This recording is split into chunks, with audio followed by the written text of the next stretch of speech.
नमस्कार बच्चों, आप सभी का स्वागत है आपके अपने चैनल हिंदी बोध पर। आज हम इस वीडियो में पढ़ेंगे 10th क्लास के पाठ्यक्रम में शामिल राम लक्ष्मण परशुराम संवाद। इससे पहले आप भाग 4 देख चुके हो। उसमें हमने पढ़ा कि परशुराम विश्वामित्र से कहते हैं कि आप लक्ष्मण को समझा लीजिए, नहीं तो वह अपने कुल का नाश करने वाला साबित होगा। इस पर व्यंग्य करते हुए लक्ष्मण परशुराम से कहते हैं कि आप तो अपने मियाँ मिट्ठू बन रहे हो, आप तो अपने आप ही अपनी बड़ाई कर रहे हो। सच्चा वीर तो वो होता है जो युद्ध भूमि में दुश्मन पर विजय प्राप्त करता है, कायर तो सिर्फ झूठी डींग हाँकता है। तो आगे हम उसी का कंटिन्यू देखते हैं। तो चलिए शुरू करते हैं ये वीडियो। सबसे पहले हम वाचन करेंगे। तुम हो तो काल हाँक जनु लावा, बार बार मोहि लागी बुलावा। सुनत लखन के बचन कठोरा, परसु सुधारी धरे उदकर घोरा। अब जनि देव दोष मोहि लोगु, कटुबा दीबा लकुबद जोगु। बाल बिलो की बहुत मैं बाँचा, अब एहु मन मरनिहार भासाचा।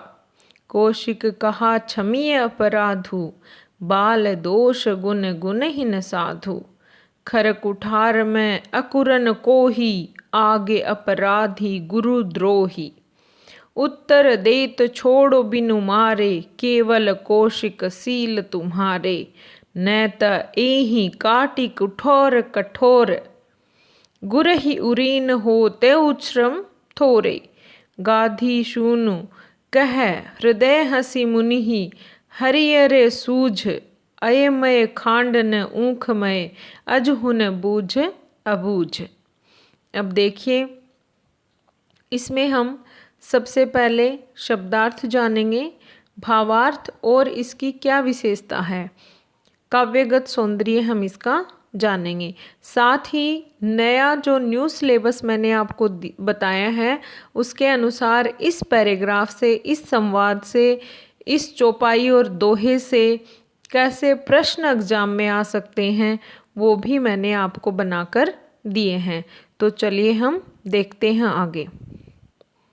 यहाँ पर तुम हो तो कालु हाँक जनु लावा, ये जो पहला यहाँ पर संवाद है, पहला जो कथन है वो किसका है? लक्ष्मण का।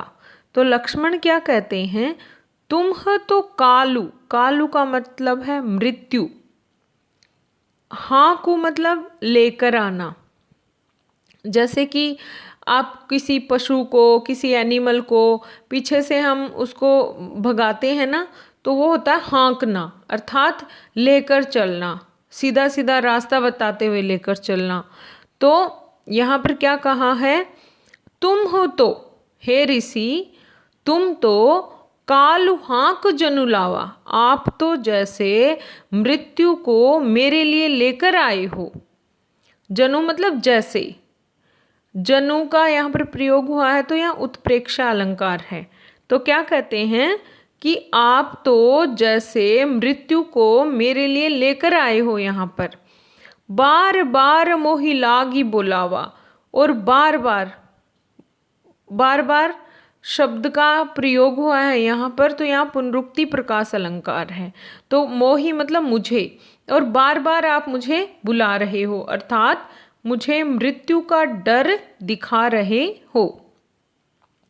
सुनत लखन के बचन कठोरा, और ये जो पंक्ति कही, ये जो संवाद कहा कि लक्ष्मण ने कि आप तो जैसे मृत्यु को मेरे लिए बुला कर लाए हो और आप बार बार मुझे मृत्यु का डर दिखा रहे हो। जैसे ही लक्ष्मण ने ये बात कही, इस बात के उत्तर में परशुराम क्या कहते हैं? क्रोध करते हुए कहते हैं, सुनत लखन के बचन कठोरा, लक्ष्मण के कठोर वचन सुनकर, कठोर वाणी सुनकर, परशु सुधारी धरेउ कर धोरा घोरा। परशु मतलब फरसा, परशुराम ने जो हथियार ले रखा है वो, सुधारी धरेउ कर, कर मतलब हाथ, घोरा मतलब अच्छे से पकड़ लिया। परशु को परशुराम ने अपने फरसे को हाथ में बहुत अच्छे से पकड़ लिया। अब जनी देई, आप इस पिक्चर में देख सकते हो कि बीच में यहाँ पर लक्ष्मण खड़े हैं, पीछे राम खड़े हैं, सामने परशुराम है। तो परशुराम के हाथ में जो हथियार है उसे फरसा कहा है, तो ये दिखा भी रहे हैं लक्ष्मण को। तो ऐसे ही उन्होंने अपने हाथ में एकदम कस के पकड़ लिया फरसे को और कहा, अब जनी देई दोष मोहि लोगु। क्या कहते हैं? अब मतलब अभी, देई मतलब देना, दोषु मतलब उनकी बुराई करना, मोही मतलब मुझे, लोगु मतलब लोग। भले ही लोग मुझे अब दोष दें, भले ही दुनिया मेरी बुराई करे। कटु बादी बालकु बद जोगु, ये जो बुरा वचन बोलने वाला ये जो बच्चा है, ये किसके लिए आया? लक्ष्मण के लिए। ये जो बालक है, ये जो लक्ष्मण है, ये बहुत कठोर वाणी बोल रहा है और ये मारने योग्य है। बद जोगु मतलब मारने योग्य। बाल बिलो की बहुत मैं बाँचा, और क्या कहते हैं? बालक समझकर, बिलो के मतलब देखकर, बालक समझकर मैंने इसको बहुत बार छोड़ दिया। अभी तक हम देखते आ रहे हैं ना, बार बार कुछ कुछ धमकी देते हैं पर मार नहीं रहे हैं लक्ष्मण को। तो क्या कह रहे हैं कि मैंने इसको बच्चा समझकर छोड़ दिया बहुत बार। अब हूँ मरनिहार भा साचा, और अब ये सच में मेरे से मरेगा, या मैं सच में इसकी हत्या कर दूंगा। तो यहाँ पर मैंने यही लिखा है शब्दार्थ, काल मृत्यु हाँक लेकर आना, मोही मुझे सुनत सुनना कर हाथ, दोषु दोष कटुवादी कड़वा बोलना, बद जोगु मारने योग्य, बिलो की देखकर बाँचा बचना, मरनिहारा मरने योग्य साचा, सच में। लक्ष्मण परशुराम से कहते हैं, आप तो जैसे मृत्यु को मेरे लिए बुला कर लाए हो और बार बार मुझे मौत का डर दिखा रहे हो। लक्ष्मण के कड़वे वचन सुनकर या बोली सुनकर परशुराम ने अपना फरसा अच्छे से पकड़ लिया और कहा कि भले ही लोग मुझे दोष दें, लेकिन ये कड़वा वचन या भाषा बोलने वाला ये बालक मारने योग्य है। मैंने बच्चा समझकर इसे बहुत बार माफ़ कर दिया, लेकिन अब ये सच में मारा जाएगा। तो ये थे शब्दार्थ और भावार्थ। अब हम आगे चलते हैं। यहाँ पर जनु के प्रयोग से उत्प्रेक्षा अलंकार, बार बार में पुनरुक्ति प्रकाश अलंकार, अवधि भाषा का प्रयोग किया गया है। बाल बिलो की बहुत में बाँचा में ब वर्ण की आवृत्ति, ब वर्ण रिपीट हुआ है, तो यहाँ पर अनुप्रास अलंकार का प्रयोग हुआ है। आगे, कौशिक कहा क्षमीय अपराधु, बाल दोष गुण गनहीन साधु। कौशिक विश्वामित्र अब परशुराम को कहते हैं क्षमीय अपराधु। क्षमीय मतलब माफ करना, माफ कर दो इसके अपराधों को। किसके अपराधों को? लक्ष्मण के अपराधों को। कौन कहता है? विश्वामित्र कहते हैं परशुराम से कि आप लक्ष्मण के अपराधों को माफ कर दो। बाल दोष गुण गनहीन साधु, और जो साधु होते हैं, जो ऋषि मुनि होते हैं, वो बच्चों के गुण और दोषों को गिनते नहीं हैं। अर्थात जो ऋषि होता है वो बच्चे की तरफ ध्यान ही नहीं देता कि उसमें क्या अच्छा है या क्या बुरा है, वो क्या कह रहा है उसकी तरफ ध्यान भी नहीं देते। खर कुठार में अकरनु को ही, अब विश्वामित्र ने कहा कि लक्ष्मण के जो बुराइयां हैं उसको छोड़ दो, उसको माफ कर दो। जो ऋषि होता है वो बच्चों के अच्छे और बुरे को नहीं देखते। इस बात के उत्तर में परशुराम क्या कहते हैं? खर कुठार मैं अकरुणु कोही, कोही मतलब क्रोधी, अकरुणु मतलब करुणा, दया नहीं है मेरे अंदर। कुठार मतलब बहुत कठोर, खर मतलब सीधी सपाट। तो क्या कहते हैं कि अपने व्यक्तित्व की, अपनी पर्सनैलिटी के जो बुराई है, यहाँ पर बुराई ही कहेंगे उसको, पर वो बड़े ही अच्छे तरीके से विश्वामित्र को कहते हैं कि मैं सीधी सीधी बात कहने वाला, कठोर वचन बोलने वाला, और बिल्कुल मेरे अंदर करुणा है ही नहीं, दया है ही नहीं, और मैं बहुत क्रोधी स्वभाव का हूँ। और मेरे आगे ये जो बच्चा है ये कौन है? गुरु का अपराधी है, अर्थात ये ऋषि का अपमान करने वाला बच्चा है। उत्तर दे तो छोड़ो बिनु मारे, और ये मेरे हर प्रश्न का उत्तर दे रहा है, बार बार बिना रुके उत्तर दे रहा है। छोड़ो बिन मारे, अब इसको मैं बिना मारे नहीं छोड़ूंगा। केवल कौशिक सील तुम्हारे, और अभी तक ये जीवित खड़ा है तो हे विश्वामित्र, तुम्हारे कारण, तुमने अभी तक मेरे से जो विनम्रता पूर्वक अनुरोध किया है इसको छोड़ देने के लिए, इसी के कारण ये अभी तक जीवित खड़ा है। न तो ए ही काटी कुठार कठोरे, नहीं तो मैं यहीं पर इसको, कुठार मतलब फरसे से मैं हथियार से इसको अभी काट देता यहीं पर। गुरही उरीन होते हूँ श्रम थोड़े, और मैं अपने गुरु के ऋण से थोड़े से परिश्रम करने से ही उऋण हो जाता, अर्थात मैं थोड़ा सा परिश्रम करके ही अपने गुरु के ऋण को उतार देता। तो इसके शब्दार्थ हैं कौशिक विश्वामित्र, क्षमई माफ करना, अपराधु गलती, दोष बुराई, गुण अच्छाई, गनहि गिनती करना, खर सपाट बोलने वाला, कुठार कड़वा, अकरुण करुणा रहित, गुरुद्रोही गुरु का दुश्मन, गुरहि गुरु उरिन मुक्त होना, श्रम मेहनत। अब इसका अर्थ है, क्रोधित परशुराम को देखकर विश्वामित्र कहते हैं कि लक्ष्मण के अपराध को माफ कर दो। साधु बच्चे की अच्छाई और बुराई पर ध्यान नहीं देते। इस बात के उत्तर में परशुराम कहते हैं कि मैं सीधी सपाट बात करने वाला क्रोधी व्यक्ति हूँ, मैं अब इस पर करुणा नहीं करूँगा। मेरे सामने गुरु का अपराधी है, गुरु का अनादर करने वाला है, ये मेरे सभी प्रश्नों का उत्तर बराबर दे रहा है। अब मैं इसे बिना मारे नहीं छोड़ूंगा। अभी तक मैंने तुम्हारी विनम्रता के कारण इसे जीवित छोड़ रखा है, नहीं तो इसे मैं कठोरता पूर्वक यहीं काट देता, अर्थात मार देता। ऐसा करने पर मैं थोड़े ही परिश्रम से गुरु के ऋण से मुक्त हो जाऊंगा। तो ये था इसका शब्दार्थ और भावार्थ। अब यहाँ पर 3 ऋण, यहाँ पर गुरु ऋण आया ना, तो ये ऋषि ऋण गुरु ऋण होता है। 3 ऋण होते हैं जो वेद हैं हमारे, उनमें 3 ऋणों की बात की गई है, देव ऋण, ऋषि ऋण या गुरु ऋण और पितृ ऋण। पितृ मतलब पिता।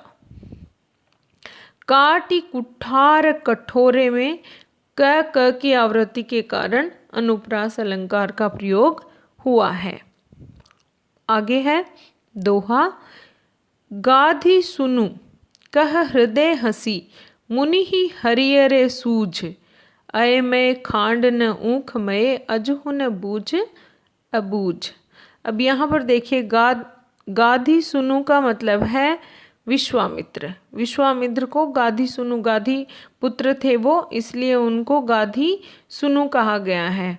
गाधी के पुत्र यानी विश्वामित्र। हरियर का मतलब है हरा रंग दिखाई देना, सूझना दिखाई देना, अयमय लोहे का बना हुआ, ऊखमय गन्ने से बना हुआ, खांड लोहे की बनी तलवार, अजहू अब भी, बूझ समझना। अब देखिए यहाँ पर परशुराम की ये बातें सुनकर कि अभी मैं इसको काट देता अपने कठोर फरसे से, तो ऐसी बातों पर हंसते हैं कौन? विश्वामित्र। क्यों हंसते हैं? वो ये समझते हैं कि अभी भी परशुराम राम और लक्ष्मण में और सामान्य क्षत्रिय में अंतर नहीं कर पाए हैं। इस बात को वो हंसते हैं, इस पर वो मन ही मन हंसते हैं और क्या कहते हैं, गाधी सुनु। विश्वामित्र परशुराम की बातें सुनकर हृदय हंसी, मन में हंसते हैं। मुनि ही हरि हरे सूझ, और मुनि ही का मतलब ऋषि, और यहाँ किसके लिए आया? परशुराम के लिए। और क्या कहा है, क्या कहते हैं विश्वामित्र कि परशुराम तो सावन में अंधे हुए व्यक्ति की तरह उसको सब कुछ हरा ही हरा दिख रहा है, अर्थात जिस प्रकार सावन का महीना, हिंदी महीना होता है सावन का महीना, अभी जो ये प्रेजेंट समय है ये सावन का महीना ही चल रहा है। इसमें क्या होता है, बारिश होती है और हमारे जो पूरे खेत होते हैं या चारों तरफ हरियाली हरियाली छा जाती है।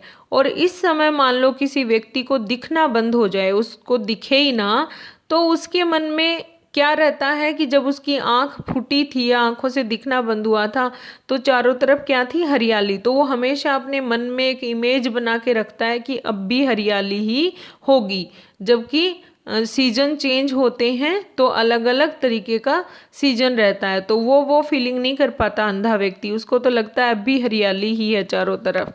तो यहाँ पर अंधे व्यक्ति से जो सावन का अंधा होता है उससे कंपेयर किया है किसको, परशुराम को। और कौन कर रहा है कंपेयर, विश्वामित्र। तो क्या कहते हैं, जिस प्रकार अंधे व्यक्ति को, सावन के अंधे व्यक्ति को चारों तरफ हरियाली दिखती है, वैसे ही क्षत्रियों को मारने वाले परशुराम को राम और लक्ष्मण सामान्य क्षत्रिय दिख रहे हैं। अयमय खांड, अयमय का मतलब है लोहे से बनी हुई तलवार। यहाँ पर देखिए मैंने इमेज भी लगाई है तलवार। ऊखमय, ऊखमय का मतलब होता है ईख, गन्ना, यहाँ पर शुगर केन, ये मैंने साइड में लगाई। तो क्या कहते हैं कि लोहे की बनी हुई तलवार और ईख से बने हुए गुड़, गुड़ या चीनी या शुगर, उन दोनों में फर्क होता है। यहाँ पर खांड के दो मतलब हैं, एक है लोहे की तलवार और एक खांड का मतलब है गुड़, शुगर। तो यहाँ पर क्या कहा है कि परशुराम लोहे की तलवार और गन्ने से बनी हुई खांड में, शुगर में कोई फर्क नहीं कर पा रहे हैं। अब लोहे से बनी हुई तलवार कहाँ है, राम और लक्ष्मण को, और सामान्य क्षत्रिय जो हैं उनको कंपेयर किया है गन्ने वाली शुगर से। तो क्या कहा है कि परशुराम इन राम और लक्ष्मण को सामान्य क्षत्रिय ही समझ रहे हैं, ये अब भी फर्क नहीं कर पा रहे हैं सामान्य में और विशेष में, राम लक्ष्मण में और सामान्य क्षत्रियों में। तो ये था इसका अर्थ। तो हम शब्दार्थ पहले देख चुके हैं। यहाँ पर देखिए, जब एक शब्द के दो अर्थ निकले तो वहाँ पर कौन सा अलंकार होता है, श्लेष अलंकार होता है। श्लेष शब्द का अर्थ ही होता है चिपका होना, अर्थात एक शब्द में एक से अधिक अर्थ निकलते हों, तो यहाँ पर श्लेष अलंकार का प्रयोग हुआ है। तो क्या कहते हैं, विश्वामित्र परशुराम की बातें सुनकर मन ही मन हंसे और सोचा कि मुनि ही अर्थात परशुराम को सावन के महीने में अंधे हुए व्यक्ति की तरह सब हरा ही हरा दिख रहा है, अर्थात सभी क्षत्रिय एक समान दिखाई दे रहे हैं जबकि राम और लक्ष्मण अलग हैं। ये बात परशुराम नहीं समझ रहे हैं। ये तो लोहे की तलवार और गन्ने से बने गुड़ में अंतर ही नहीं कर रहे हैं, अर्थात राम और लक्ष्मण लोहे की तलवार की तरह हैं, उन्हें गन्ने का गुड़ नहीं समझना चाहिए। ये तो अभी भी सामान्य क्षत्रियों और राम लक्ष्मण में अंतर नहीं कर पा रहे हैं। तो ये कौन सोच रहे हैं, विश्वामित्र। अब यहाँ पर सावन के अंधे को हरा ही हरा दिखता है, ये मुहावरा यहाँ पर प्रयुक्त हुआ है। साथ ही जो खांड शब्द आया है उसमें श्लेष अलंकार का प्रयोग हुआ है। ये जो पूरा एक साथ अर्थ मैंने यहाँ पर लिख दिया है, सेम अर्थ है जो हमने 3 भागों में डिवाइड करके पढ़ा है, वो यहाँ मैंने एक साथ लिख दिया है। तो ये था हमारा 5वां भाग। अब हम करते हैं इसके प्रश्न अभ्यास। पहला प्रश्न है, आप तो मेरे लिए जैसे मौत को बुला लाए हैं, ये किसने कहा, तो ये लक्ष्मण ने कहा। परशुराम अपने व्यक्तित्व की क्या विशेषता बताते हैं, अपने पर्सनैलिटी के बारे में क्या बताते हैं वो विश्वामित्र को। तो क्या कहते हैं, मैं सीधी बात कहने वाला हूँ, मेरी वाणी कठोर है, मतलब मेरी बोली भाषा कठोर है, मैं क्रोधी हूँ और मैं करुणा दया नहीं दिखाता हूँ। किसने लक्ष्मण के अपराध माफ करने का अनुरोध किया? किसने कहा कि इसको लक्ष्मण को बच्चा समझकर माफ कर दो? तो ये विश्वामित्र ने कहा। परशुराम कौन से ऋण से मुक्त होने की बात करते हैं? गुरु ऋण से। बार बार में कौन से अलंकार का प्रयोग हुआ है? पुनरुक्ति प्रकाश अलंकार का। तो ये था हमारा वीडियो।